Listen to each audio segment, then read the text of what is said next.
After a year on the road, I thought I'd get tired of traveling. The endless clatter of railways, highways, and everything in between. But as my train pulled into the station at Bellariva, I felt every bit as excited as the first day of my journey. A whole year. It felt like a lifetime. The places I'd seen, the people I'd met, of course, the forgotten treasures I'd given a new lease of life along the way. I'm a restorer by trade. Bringing our most beloved possessions back to life is what I love to do. I'd been traveling for months, working my way from one town to the next, fixing everything from family heirlooms to VCRs. Bellariva was my chance to take a break. Unfortunately, that would have to wait until after I'd unpacked.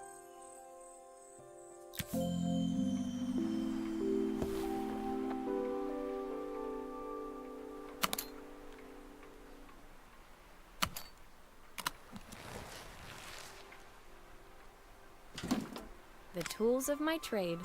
No hope of restoring things without these. I picked up these sunglasses on my last stop. Hopefully I'm cool enough to pull them off. I saw a guitarist wearing these at a show once. Rock and roll repair woman, at your service. My passport. Not many blank pages left now. Who doesn't love a scrunchie? Practical and stylish.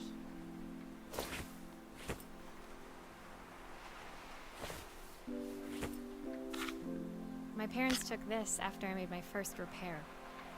Seems like a lifetime ago. Looking forward to taking more close-ups of my fingers with this. I'll hand these out once I'm settled in. Fingers crossed they get me some work.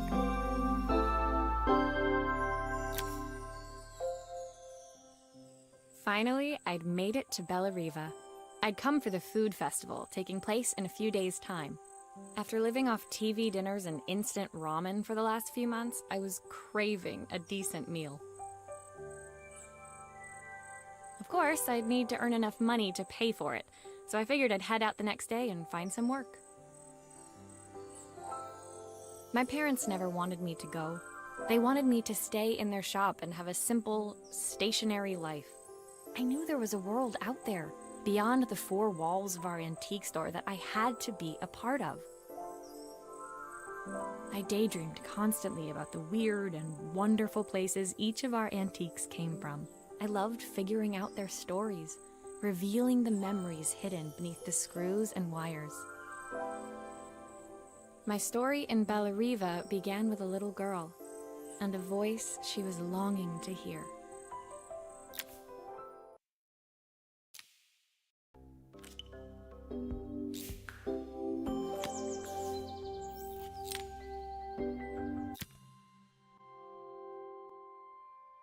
It was my first morning in Bellariva, and I couldn't wait to leave my hotel and explore.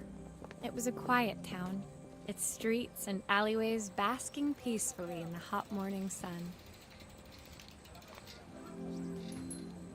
In the main square, meanwhile, preparations were underway for the festival in a few days' time. As I handed out my flyers, I wondered what the people of Bellariva would need me to fix. So far, everything here seemed perfect. I was starting to worry I'd made a mistake when I felt someone tapping me on the back. Hi, I'm Izzy. Do you know how to fix things? It was a little girl, maybe 7 years old, who must have gotten hold of one of my flyers. She rummaged around in her backpack until she hauled out a battered red cassette deck. My tape is broken and I can't make it work anymore. I tried to fix it myself, but there's this metal thing in the way. Can you try?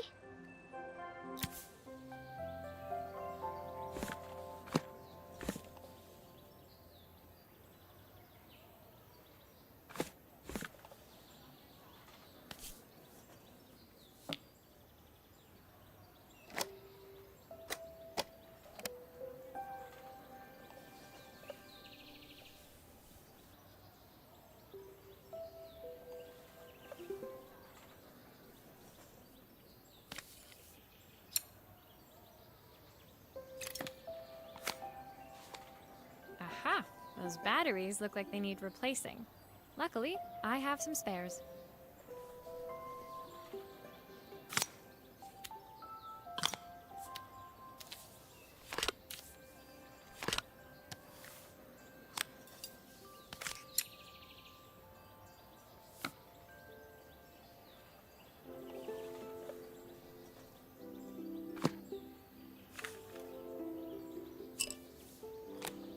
Why did you do that?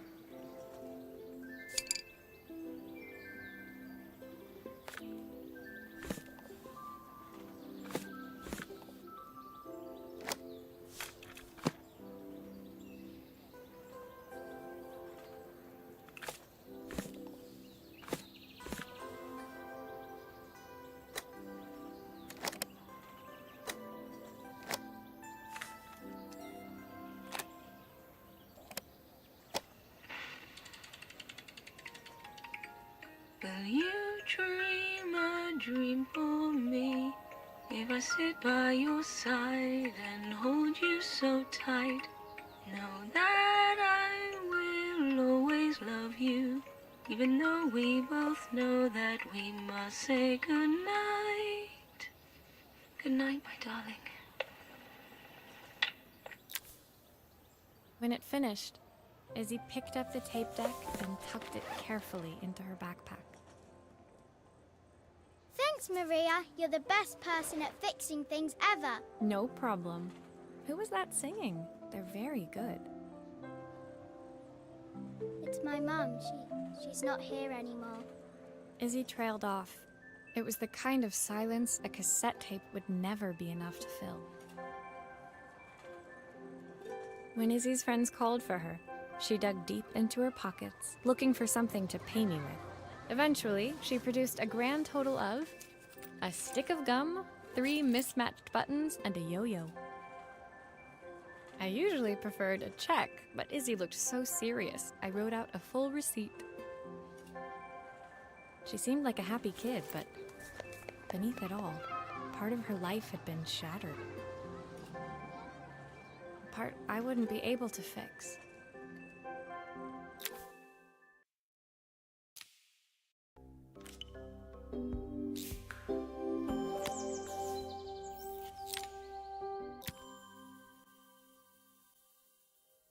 My first repair complete, I spent the rest of the day doing small jobs in and around the square. I was exhausted when I got back to my hotel and found a message asking me to make one more visit. The address led me to a quaint little house, a stone's throw from the beach. Bathed in the evening light, it looked beautiful, in spite of its flaking paintwork and chipped tiles. The front door was opened by a harried-looking man, still dressed from a long day at the office. Are you Maria? My name's Joseph. I'm Isabel's father. I'm so sorry she bothered you this morning. Please, come in. I'd like to settle up properly.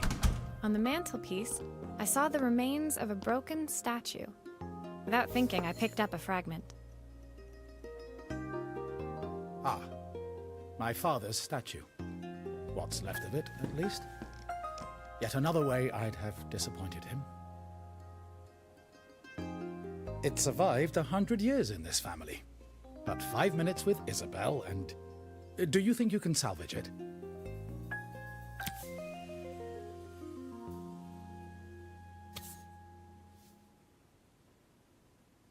Will you be able to see the glue afterwards?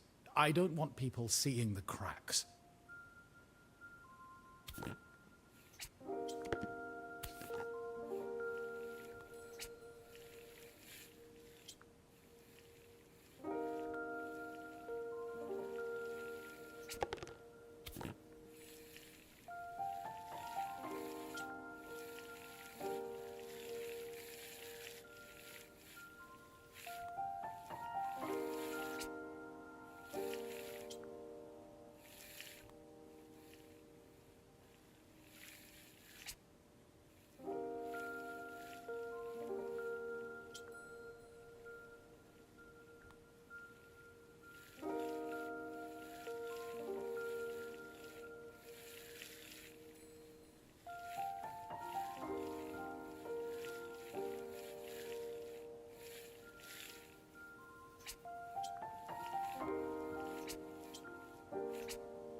Sometimes I think my daughter should come with a warning label.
Is this glue really strong enough to hold everything together?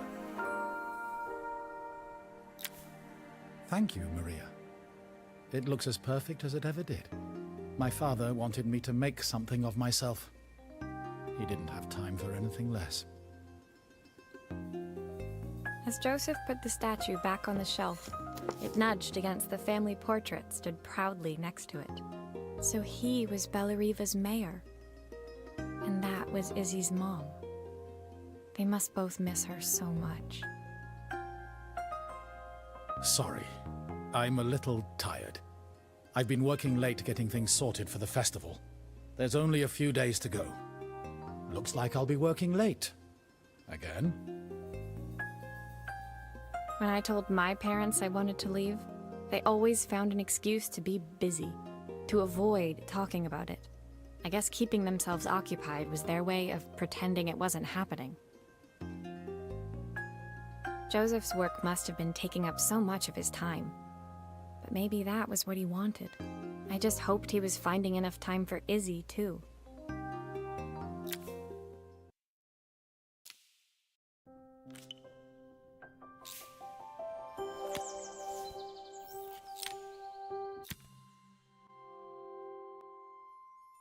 My second day in Bellariva dawned bright and clear, another beautiful sunny morning.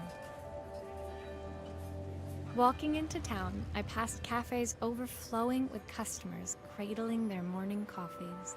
I stopped, breathing in the smell of roasted coffee beans and freshly baked pastries. I was about to go inside when the owner of Carmen's, the cafe next door, stopped me. Hello, Maria? Were you here yesterday handing out flyers? I have a job for you. Her place was petite, tucked between its competitors as if hoping they wouldn't notice. Judging by the empty tables inside, though, her potential customers hadn't noticed it either.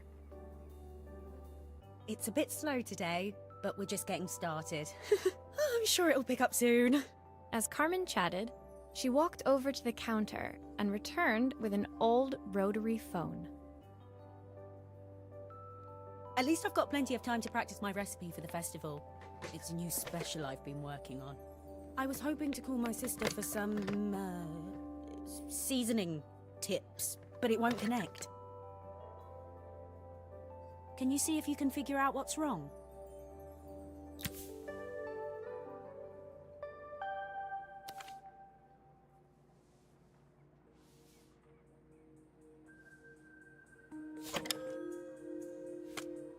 can fix it, can't you? I can't afford to replace it.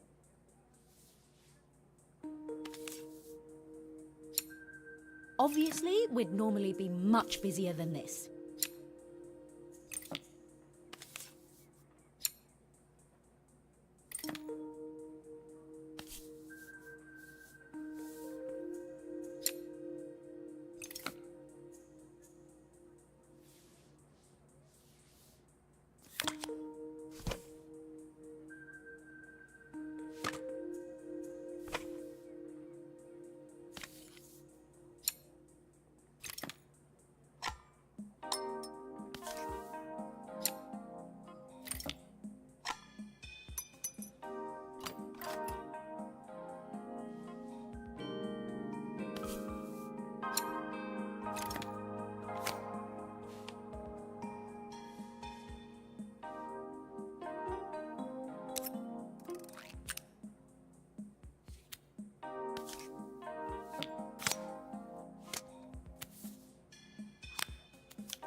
Looks like this new circuit board is all hooked up.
Still a few parts missing.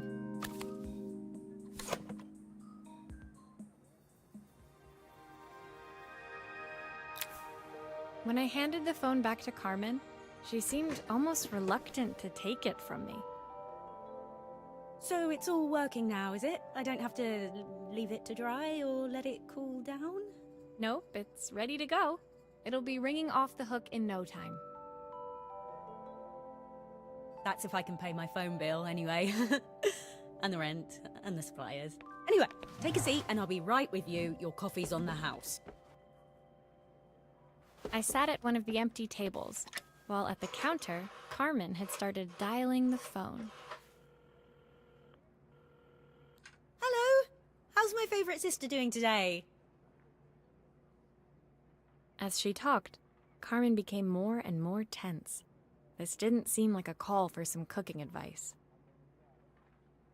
I know I still owe you from last time, but I can't afford to take part in the festival if I don't pay. I could almost feel the eye roll at the other end of the line. You don't need to be here, though. Can't you just put the check in the post?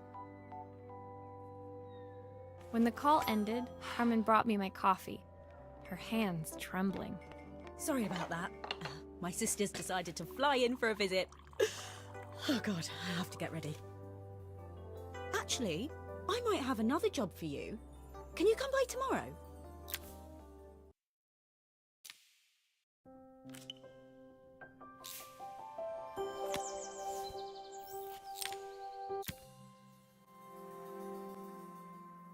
The next day, I'd promised Carmen I'd return to help her get the cafe ready for her sister's arrival. I was about to set out when I received an unexpected call from my hotel's reception desk. Apparently, another guest had asked for me by name. Curious, I took the creaking elevator up to the top floor and made my way to the room number they'd given. I knocked. Are you here about the camera? It's about time. The woman in front of me was immaculate, not a hair out of place or a crease to be seen. My sister tells me you know how to fix things. I'd usually go to an expert, of course, but in this town... So this was Carmen's sister? The two of them couldn't have been more different. Inside her room, I saw a beautiful reflex camera, any professional photographer's dream. The viewfinder is completely dark. I can't see anything through it at all. I assume you can figure out what's wrong.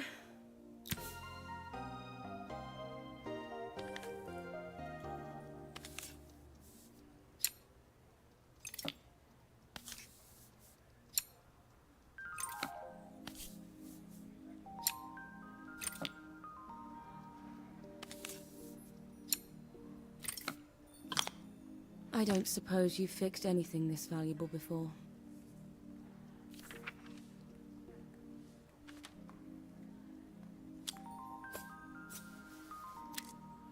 If I use the screwdriver, I could adjust the angle of the mirror.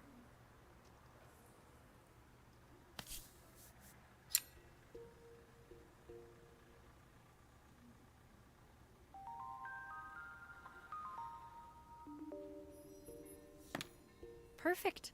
Now the viewfinder should be working.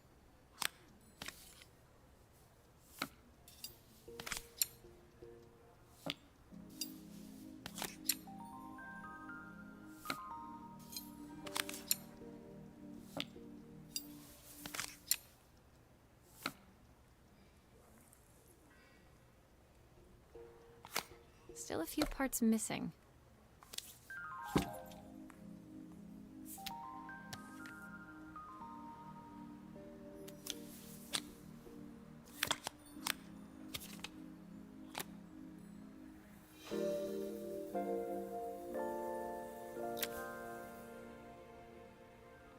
I felt a pang of envy as I handed the camera to Helena. I put my disposable to shame. I picked it up on my first trip to Paris. It's a 1958 limited edition, the first of its kind. It cost me 3 months' salary, but it was worth it. I had no idea what 3 months' salary meant to Helena, but I was pretty sure it was more than I could afford.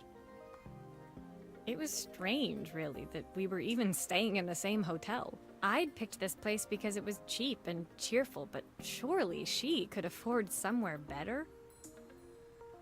She took some test shots, fiddling with the camera settings until she was absolutely satisfied. This work is immaculate.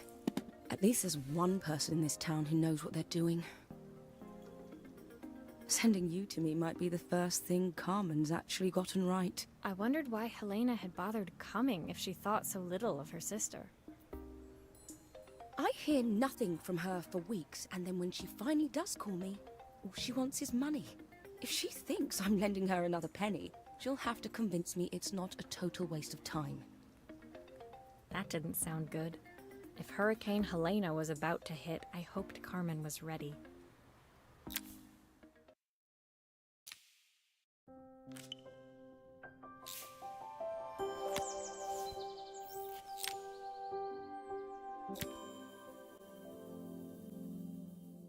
The sun was setting over Bellariva by the time I reached Carmen's cafe.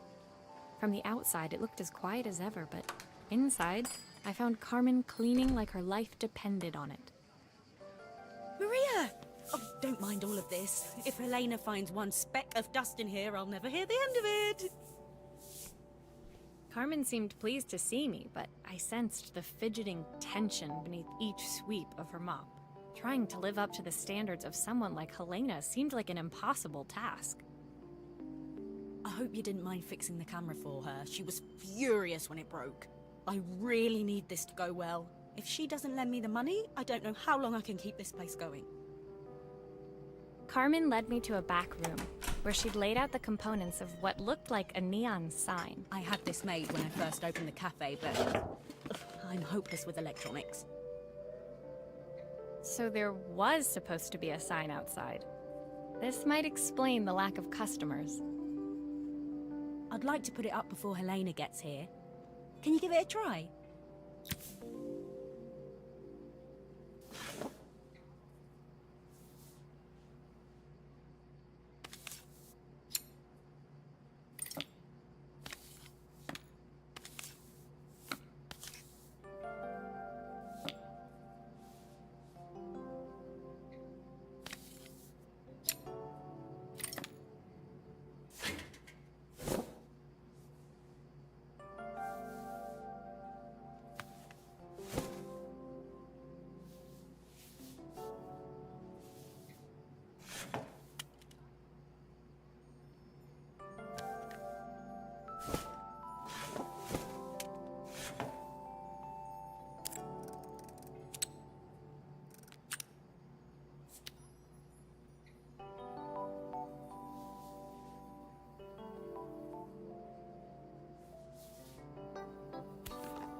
a bit, flat.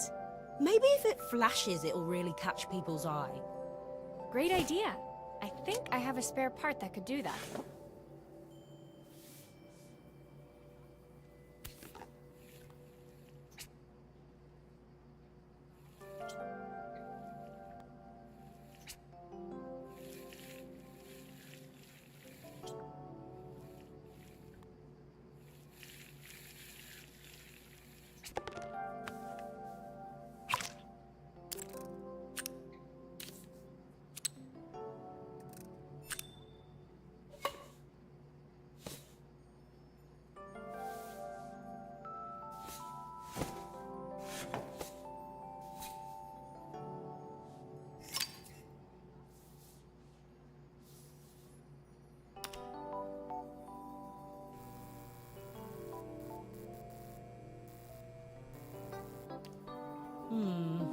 It still needs something else. Maybe we can add one of these.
It works! I'll screw everything together again and you'll be set.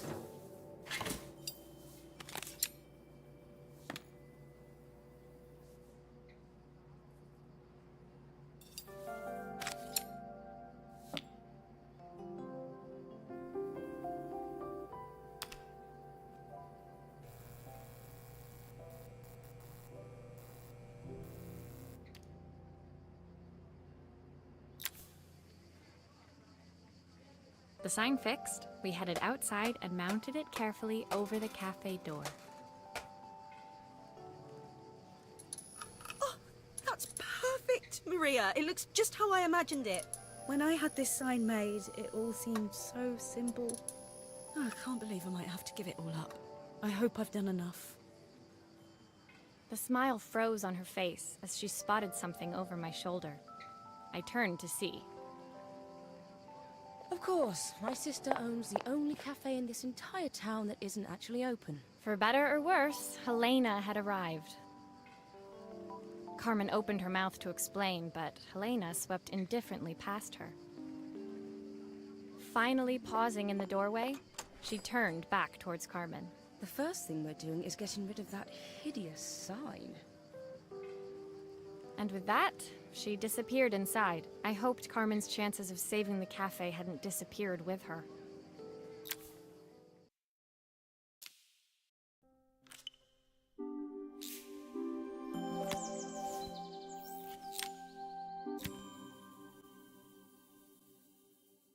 It was the day before the festival, and the whole town was busy getting ready. I had more work than I knew what to do with. When Joseph called with another job, I was craving the cool quiet of his and Izzy's seafront house. I'd barely reached their front door when I heard someone calling me. Psst, Maria, I need your help. Quickly, it's top secret. It was Izzy, peeking out from the side of the house. She beckoned for me to follow her. She led me through to a beautiful, unruly garden overflowing with flowers of every color. Nestled among them was a playhouse, its doorway almost completely obscured by a towering rose bush. You have to squeeze past it and breathe in real small, like this. Izzy took in a big gulp of air and crawled through the gap and into the playhouse. I hadn't planned on crawling in the dirt today, but the life of a repairwoman never did run smooth. On the table inside, there was an electronic toy. Not exactly the usual stock in my parents' antique shop. I had an accident. I didn't do it on purpose or anything, but it won't turn on anymore. Can you fix it for me?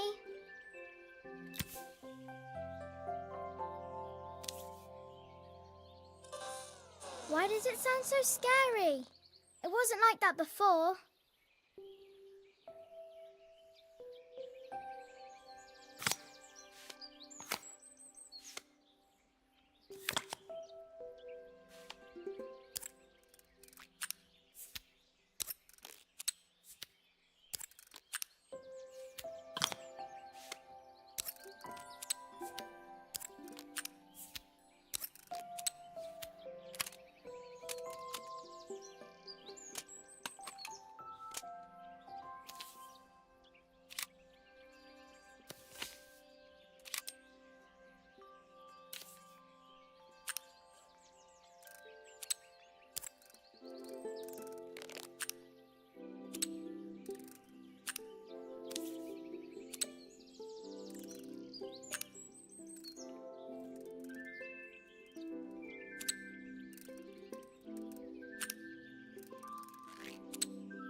Do grown-ups play games as well?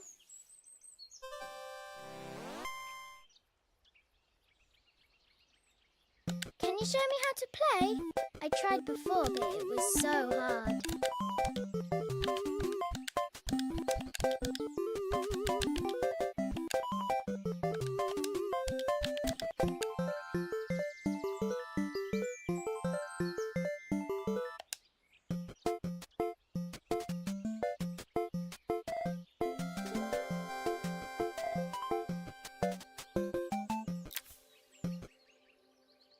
Her toy fixed, I watched Izzy retreat into its screen, taking refuge in a 3-inch world of her own.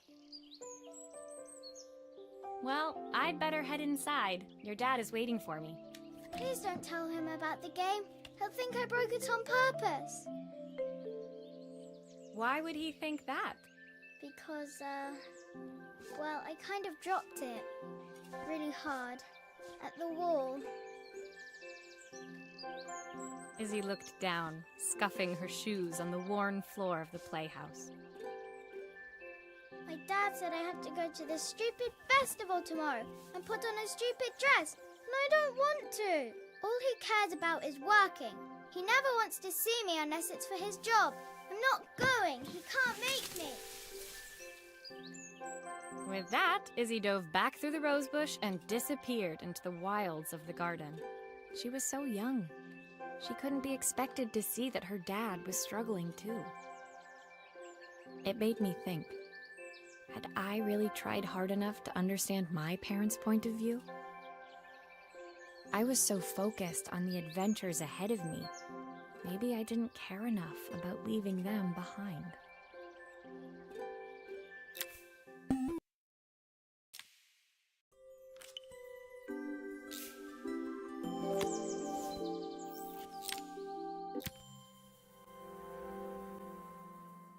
Leaving Izzy hiding in the garden, I walked around to the front of the house and rang the doorbell. It was only then I noticed my favorite overalls covered in grass stains. I scrubbed desperately, but it was too late. Maria, what are you doing? What happened to your clothes? I was, repairing a lawnmower. How unusual. Well, do come in. The job I've got for you is a little more delicate. Totally embarrassed, I walked into an orderly room filled with papers and ledgers. So this was his office. You must be so busy getting ready for the festival. Are you looking forward to it? Of course. It's traditional for the mayor to judge food from every cafe and restaurant in town. I'll be declaring the best chef in Bellariva by this time tomorrow. Speaking of which... He unclipped the watch from his wrist and very carefully handed it to me. I'll have a tight schedule to follow, but my watch stopped working a while ago. Could you see if you can make it tick again?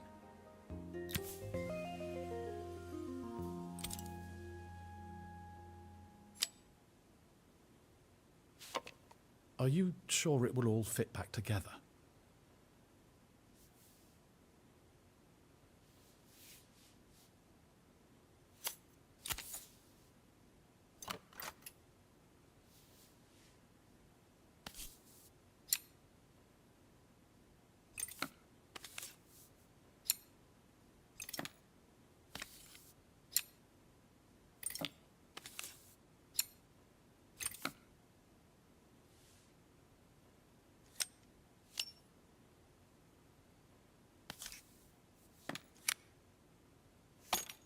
Ah, the main plate has completely cracked. I'll need to replace it. The cogs look good, though. If I'm careful, I can reuse those.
I've not gone a day without this watch since my wife gave it to me.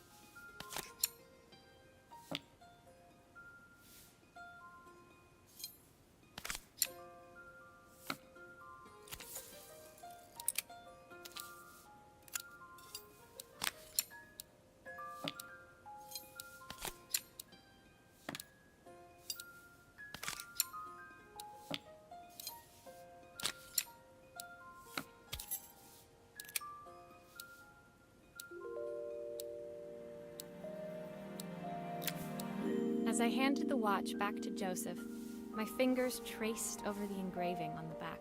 I hoped fixing this was one small way I could help him move forward. I can't believe it's working, Maria. Thank you. My wife was a brilliant woman. Feeling this ticking on my wrist, it makes me feel like she's still here. Watches measure minutes and hours like they're infinite. I didn't know we had so little time. Even with Isabel, I barely see her. And when I do, she acts like she hates me. Just then, the phone rang. Even when he was at home, his work was never done. Sorry, Maria. I have to take this. I'll see you at the festival tomorrow. As I left, I turned and saw him pacing the floor of his office, his watch glinting in the afternoon sun. I hoped its quiet ticking would at least bring him some peace during the busy days to come.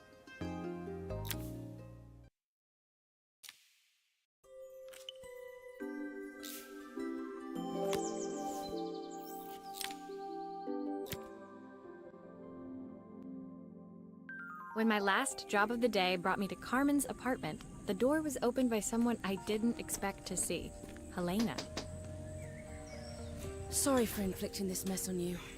Carmen's never seen a knick-knack she doesn't want to buy, apparently. Carmen's apartment was a little chaotic, but totally charming. It was easy to imagine her living in a place like this.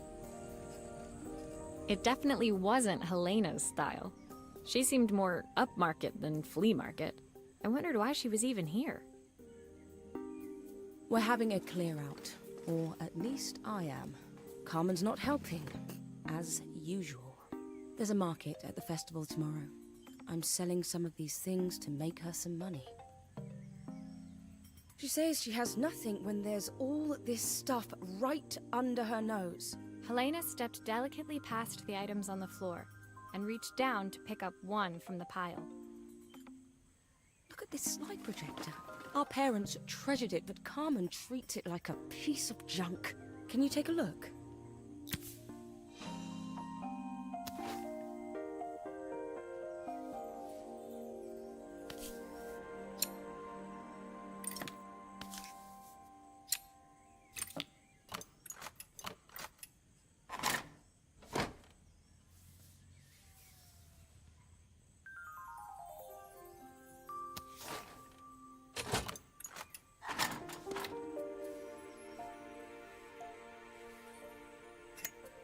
That light bulb is completely smashed. Okay, I'll need to redirect the light to the lens at the top for the projector to work.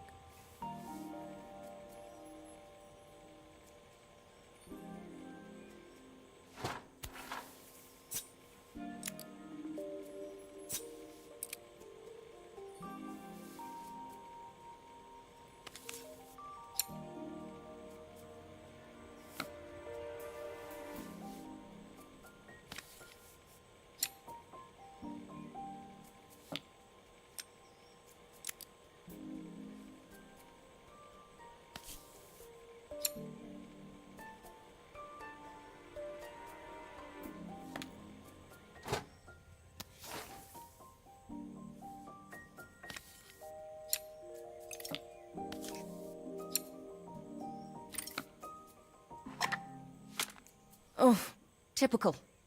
Carmen's even managed to get a slide stuck in here.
I was so excited when I moved to the city. Carmen, she looks so sad.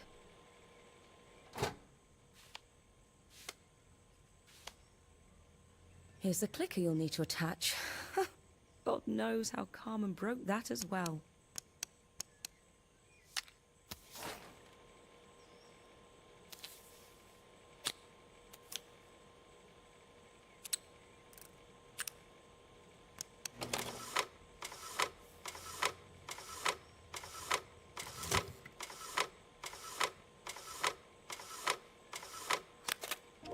When we were younger, Carmen was always following me around.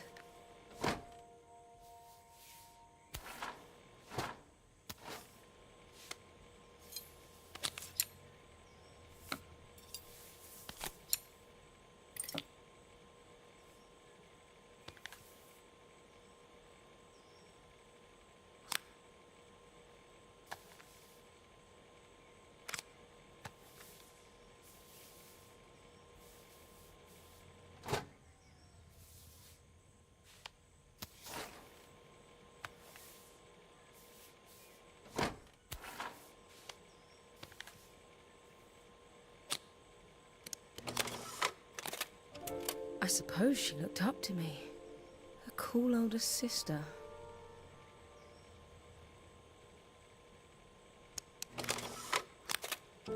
She used to ask me when I was coming home, but I was always too busy.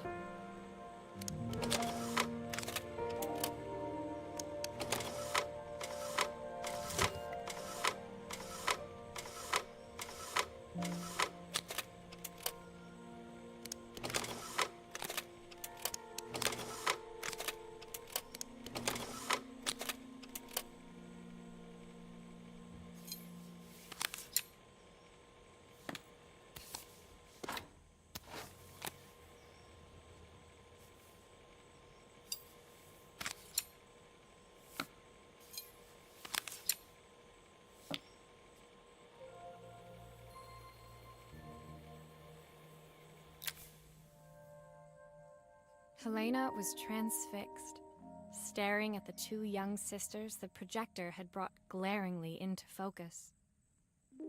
I never meant to let her down. But you haven't, have you? You came all this way just to help with the cafe, plus the money. That's the problem. There is no money. I lost my job a few months ago. My savings are almost gone. I have nothing. Carmen thinks I'll throw my checkbook at her bad decisions and make them okay. But I can't. Not this time. You know, the funny thing is, I came here wanting to tell her the truth. But she's so infuriating. How can I ask her for help when all she cares about is herself? Helena fell silent, shrinking under the gaze of her younger self, projected onto the wall. We drifted so far apart when I moved away. It felt like the only thing keeping us together was my bank balance. I know I have to tell her the truth. It isn't fair. But I already lost everything else. What if I lose her too?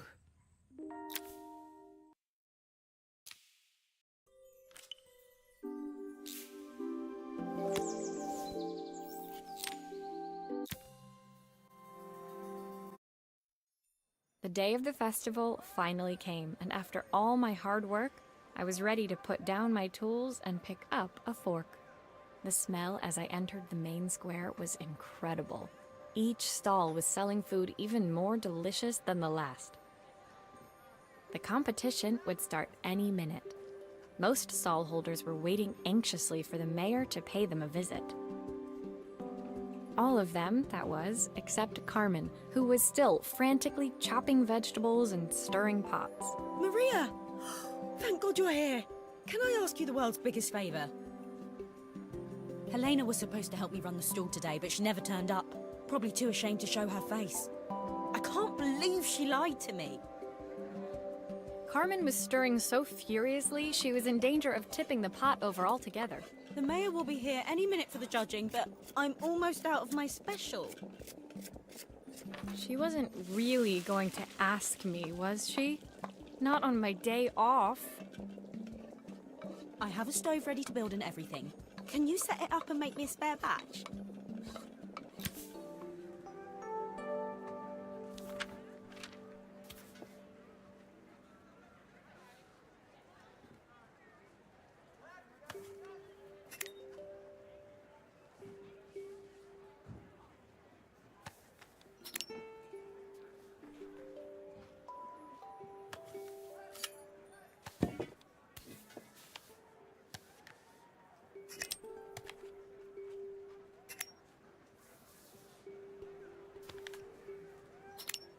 It all fits. Now to light the gas.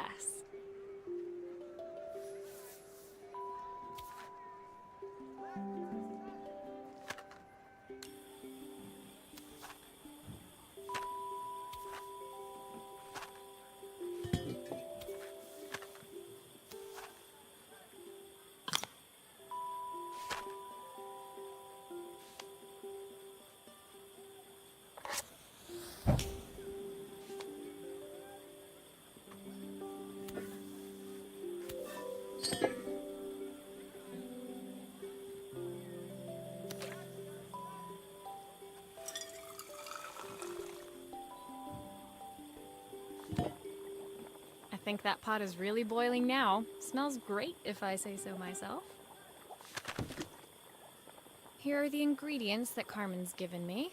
What to add first?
looks good. I'll scoop a spoonful when I'm ready to serve.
Oh, her recipe is a bit smudged.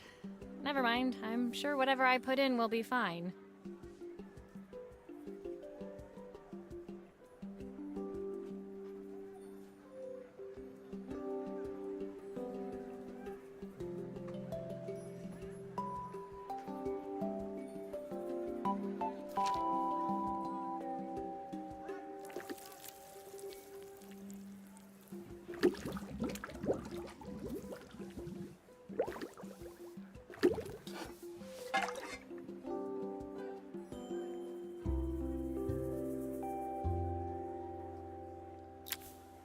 My part done, Carmen took over and added the finishing touches.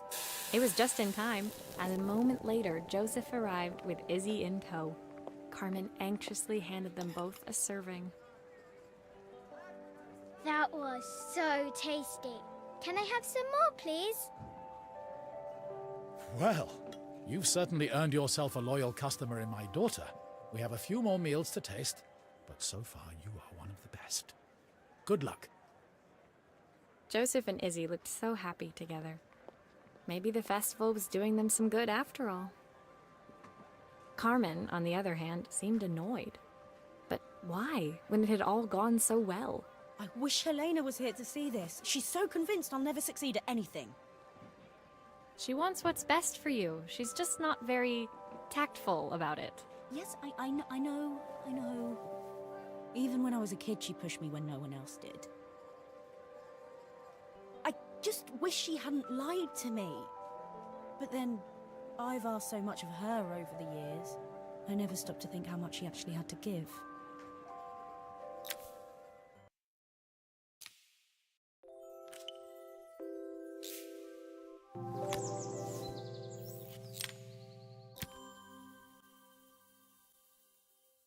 The festival finished.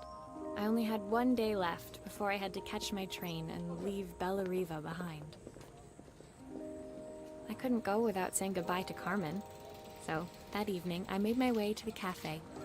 It was unrecognizable. She'd done it. Best food in Bellariva. Half the town was outside waiting to see what the fuss was about. Maria! My favorite sous chef. Come on through. It was Carmen, acting every inch the successful cafe owner she deserved to be. Even Helena was there, serving the coffees. This was the last place I expected to see her after yesterday's drama. Carmen led me through to a balcony upstairs, where she brought out an old record player. I found out where Helena was on the day of the festival. She was selling her camera to clear the cafe's debts. But then she didn't have much left for herself. So, I've asked her to come and stay with me for a while. We have a lot of catching up to do. I wanted to give her this, to cheer her up. We listened to it all the time when we were kids. Do you think it has one last tune in it?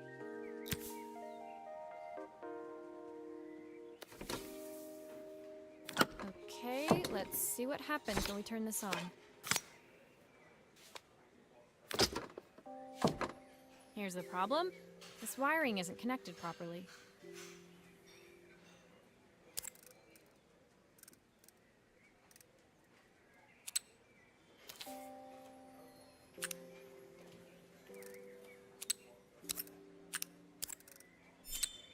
If I turn the volume up, I should be able to hear it now.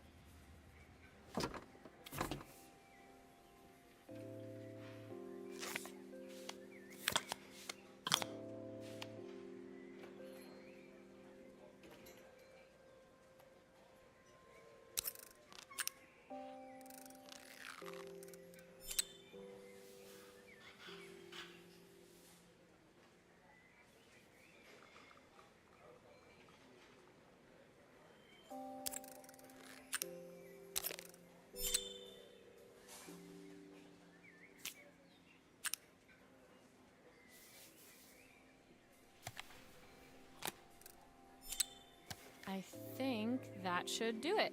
This record should play beautifully.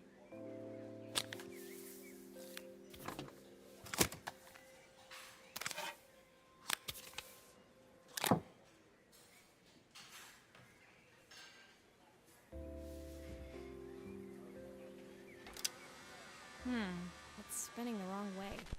How can I get it to play in the right direction? It must be to do with the motor. Let's see if one of these spares can turn things around.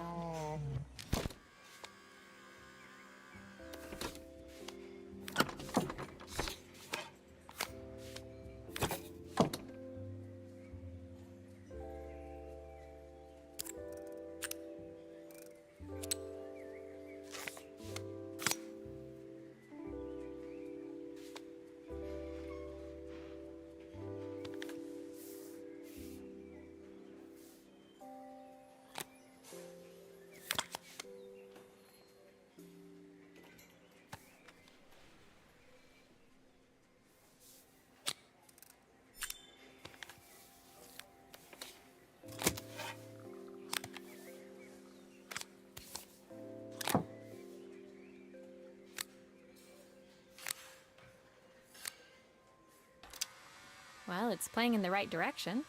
I should check it's turning at the correct speed. The sweetest word.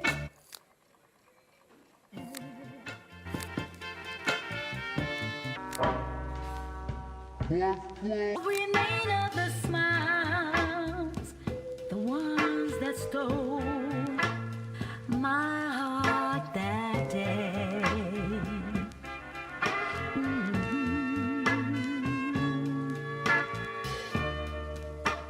Surely want to know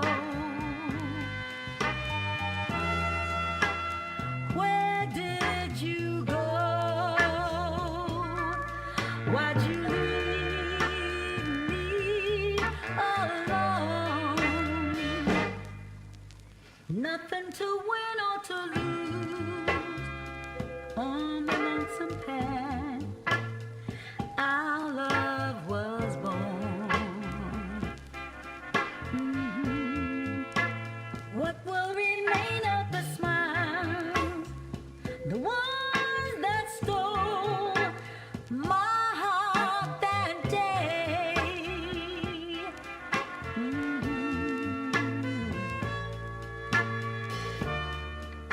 Surely want to know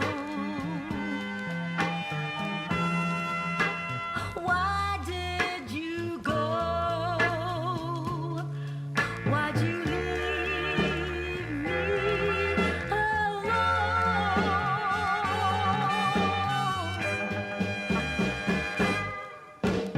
You, babe, you're on my mind. It's just a waste of time. You, babe, you're on my mind. It's just a waste of time. What will remain of these days? The sweetest word. The record player's crackling tune must have caught Helena's ear, as she appeared a few moments later. Is that my old record player? I can't believe you've kept it all these years, Carmen. Leaning over the music, they looked just like the young sisters the slide projector had preserved all these years, inseparable once again. Carmen told me about your camera. That was a really generous thing to do.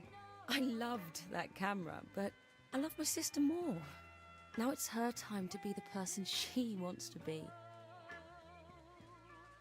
I'm going to stay here with her for a while. Make up for lost time. Carmen and Helena's relationship wasn't suddenly going to be perfect, but they were both prepared to try.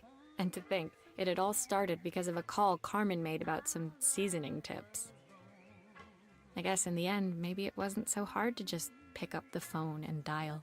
I hadn't spoken to my own parents in a year. I wanted to hear their voices more than anything. But the silence between us was so cavernous. I didn't know how I'd ever find the words to bridge it.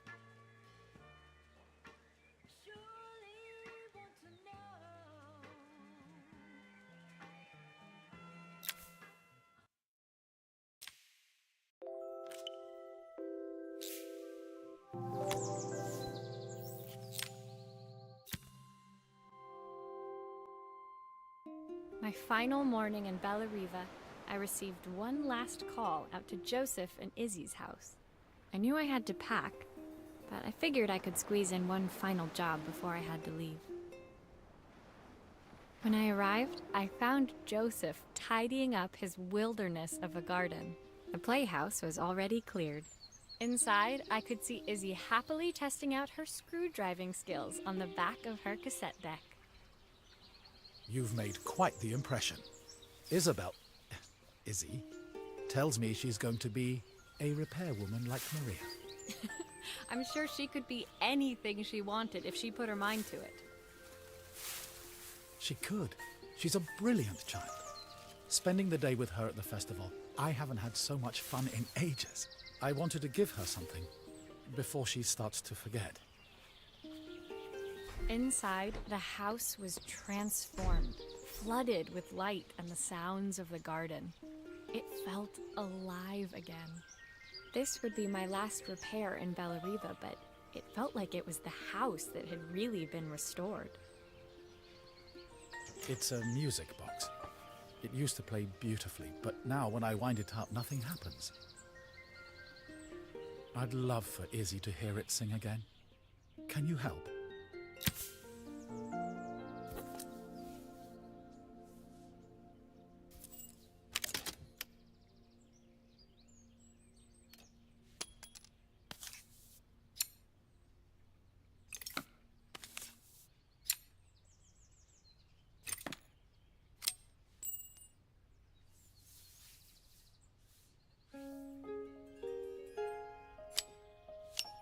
Maria, could you add this family picture of us?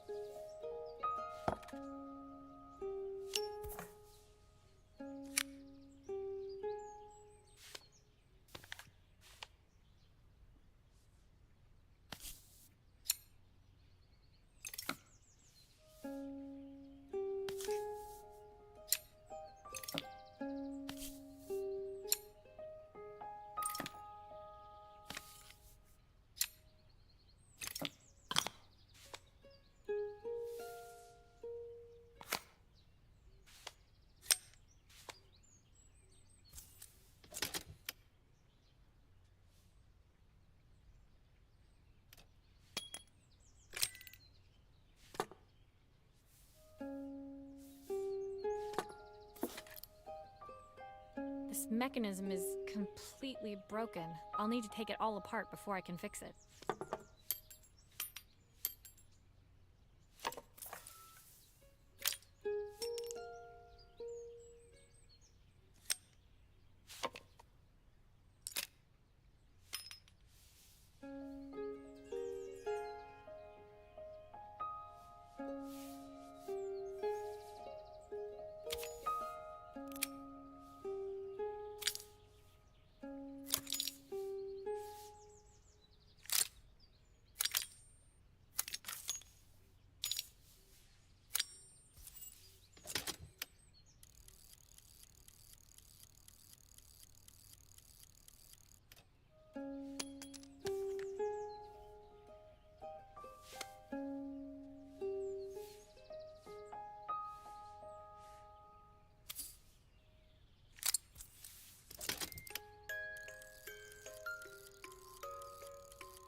Perfect. The mechanism is good as new.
I think that's everything back together again. My wife I used should to play it to sing make this sure. song to Izzy each night before bed, but I always worked too late to join them.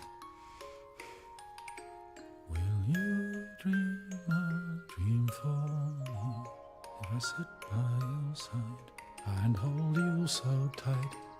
Know that I will always love you, even though we both know that we must say goodnight.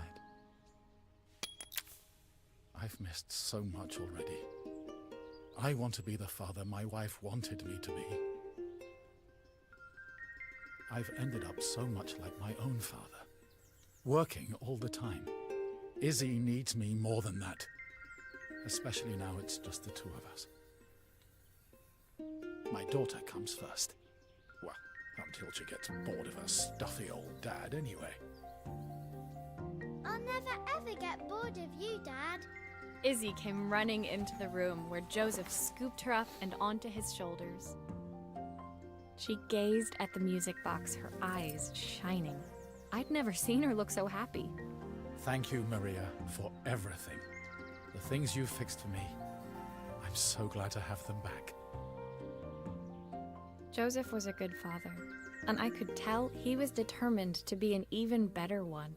When it came down to it, that was all any of us wanted.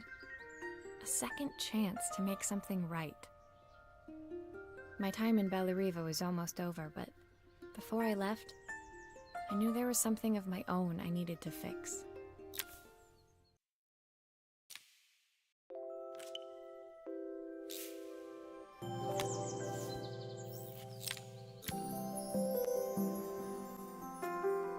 My time in Bellariva was almost at an end. Another chapter finished in a story whose ending I hadn't felt ready to write. The people I'd met, the items I'd restored, they'd taught me so much about what was really important. Pulling out my suitcase from beneath the bed, I remembered the day I stole it from my parents' shop, the day I left. Afterwards, I was too ashamed to call them, to apologize. It was a guilt I'd been carrying around every day since. As I packed, I knew that it was up to me to find a way to lighten the load.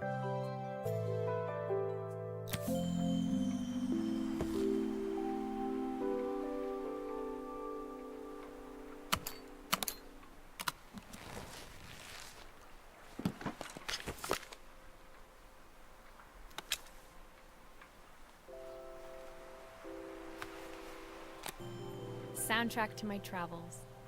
I'll be listening to this on the journey.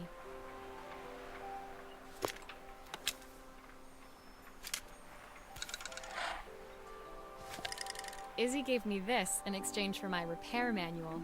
She'll be a pro in no time. Joseph's idea of light reading for the train. It does look thorough.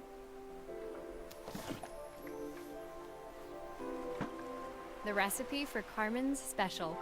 I'm under strict instructions to guard it with my life. My parents would love Bellariva. Maybe I can convince them to make the trip. My train ticket. Can't believe it's time to leave Bellariva behind. Helena gave me these designer shirts. Not sure I'll pull them off as well as she does. My suitcase was full, but it was my heart that felt heavy as I made my way to the station. I was sorry to be leaving Bellariva behind, but I hoped that in my own small way I'd made a difference. Helena and Carmen's reunion was possible because they'd learned to overcome their differences. Joseph had realized he shouldn't let his grief or his work get in the way of his relationship with Izzy. They'd each learned to see things from someone else's perspective. Maybe it was time I saw things through my parents' eyes. I knew it would be easier to jump on the next train, put even more distance between us, but I finally felt ready to talk to them. I just didn't know if they would feel the same. Did I even remember their number? I wasn't sure until I reached for the phone and it all came flooding back.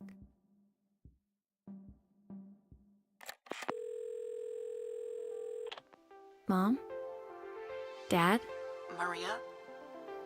Is that you?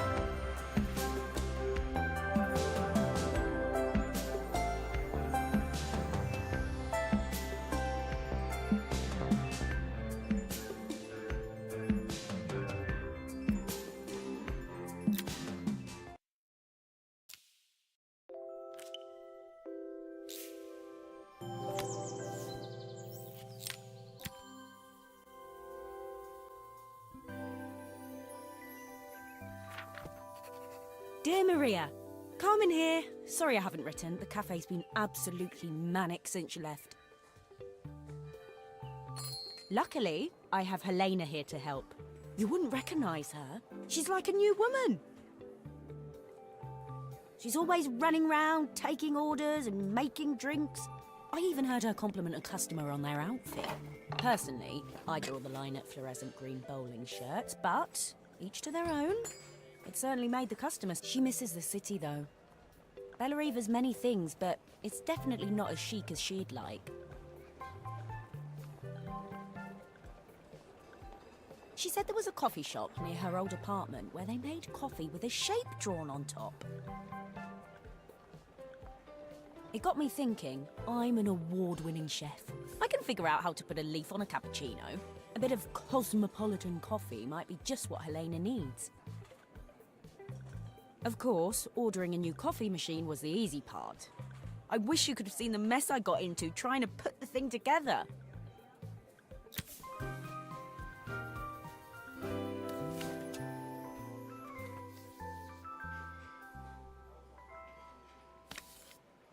I saw Maria use her screwdriver a million times. Taking this apart will be easy.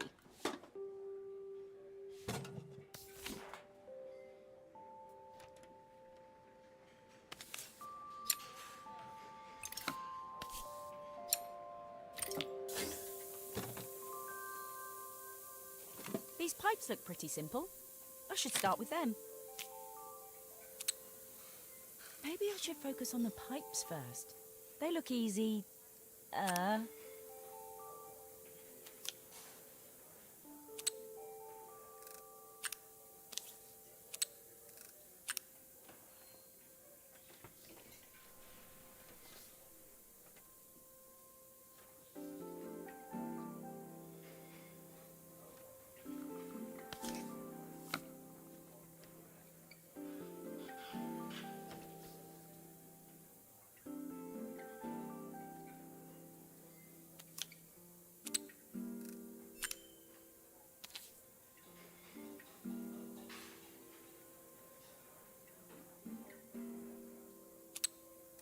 Maybe I should focus on the pipes first. They look easy.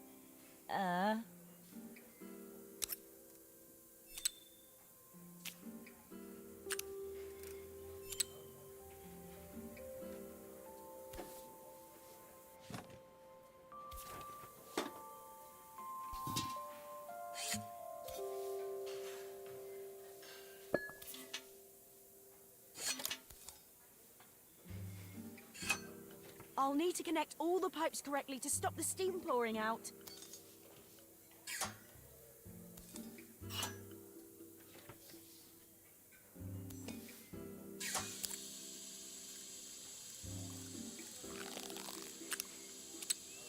Maybe I should focus on the pipes first. They look easy.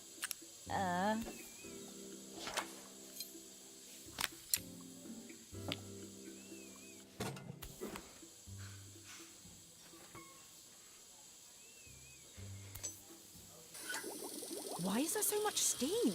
That can't be right.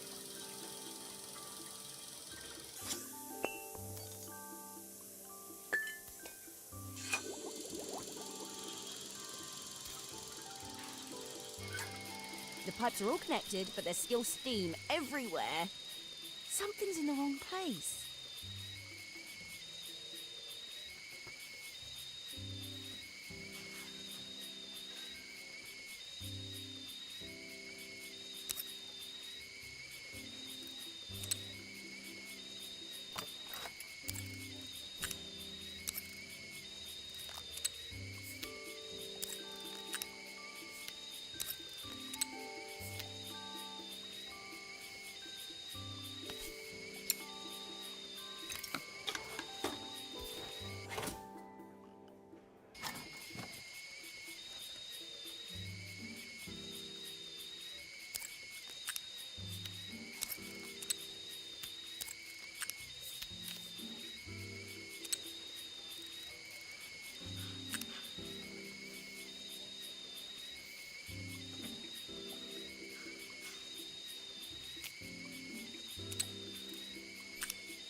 It doesn't seem to work unless the circuit lights are all green.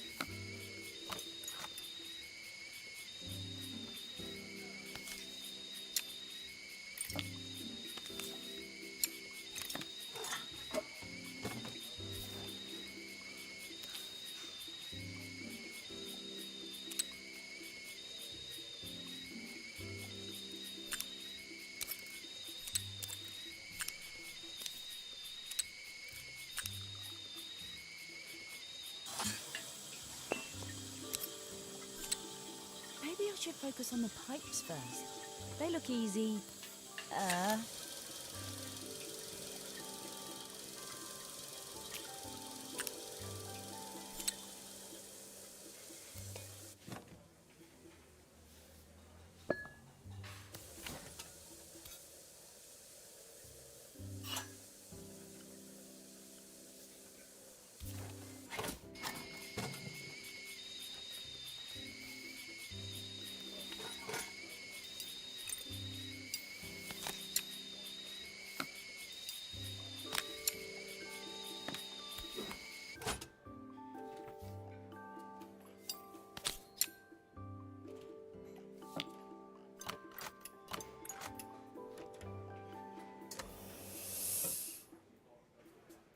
It looks like I've forgotten a screw.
Maybe I should focus on the pipes first. They look easy.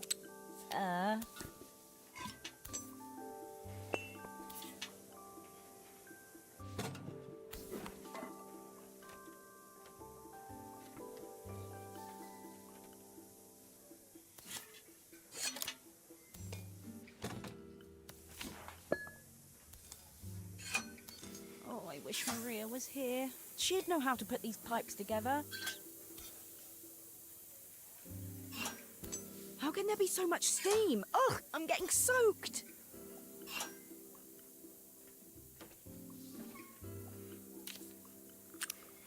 Maybe I should focus on the pipes first.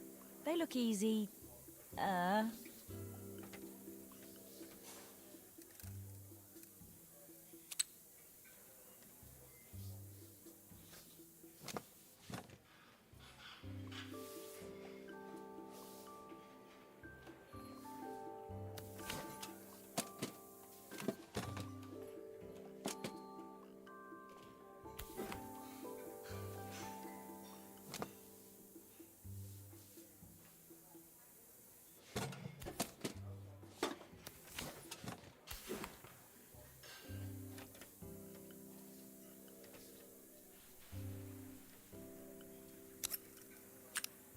Maybe I should focus on the pipes first.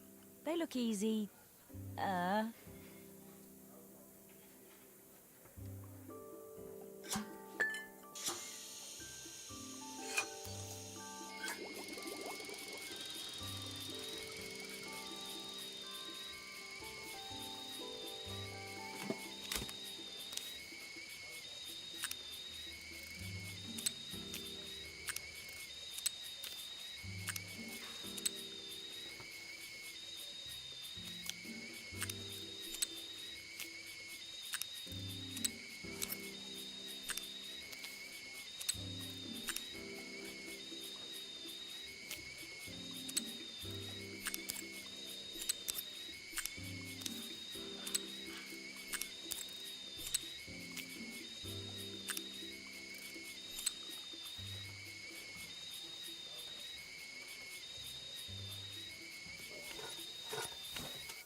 Finally, no more steam.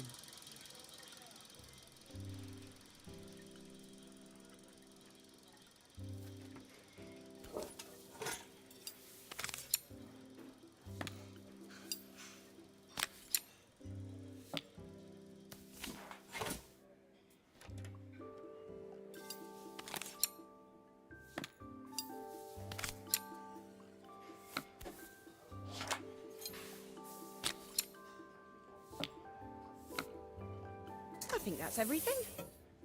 Better test the buttons, just to make sure. All done. Piece of cake. Time to make my first coffee, I think.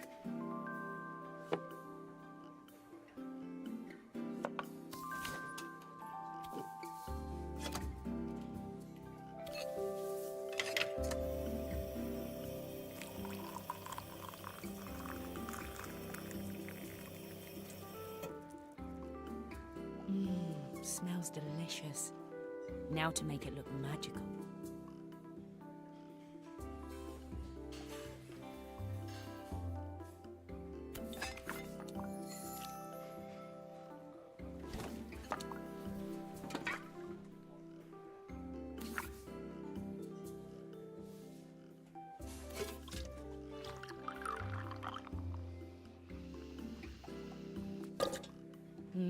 A perfect coffee. All it needs is a saucer and a couple of Helena's favourite biscuits.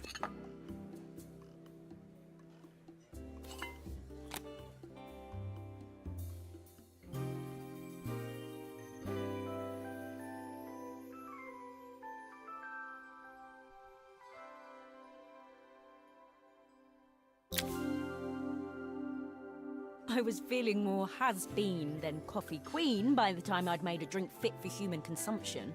It looked a bit, postmodern, but knowing Helena's refined tastes, I hoped she'd think it was intentional. Always the connoisseur, she didn't even bother to look at it at first. She was so busy wafting it under her nose. Steamed up her glasses, of course.